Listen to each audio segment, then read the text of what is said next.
একেবারে রোমহর্ষক। তো কি হচ্ছে? ভয়ঙ্কর। গোলাবাড়ি থানা প্রকাশ্যে কার্যত শুট আউট, শুধু না, একেবারে পয়েন্ট ব্ল্যাঙ্ক রেঞ্জ থেকে খুন। আমি জানি না সবার মনে পড়ছে কিনা, তৃণমূলের councillor Panihati point blank range থেকে খুন। তারপর কাউন্সিলরের স্ত্রীকে একটা কাউন্সিলর বানিয়ে দেওয়া হলো, হয়ে গেল কনসোলেশন। কেন এই ধরনের ঘটনা ঘটছে? কেন পুলিশ ফেল? কেন দুষ্কৃতীদের রাজত্ব? কেন তারা লাফিয়ে বেড়াচ্ছে?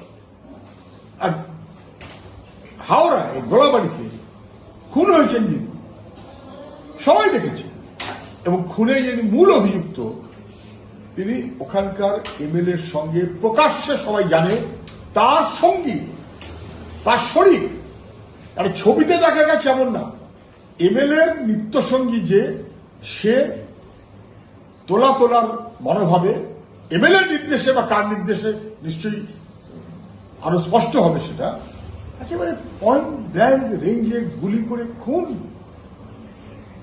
দুষ্কৃতি তাণ্ডব, শুট আউট শুধুমাত্র না, হাড় হিম করা ঘটনার মতন কলকাতার চারপাশে ঘটে যাচ্ছে রাজ্যের সরকার, পুলিশ মন্ত্রী মমতা ব্যানার্জি।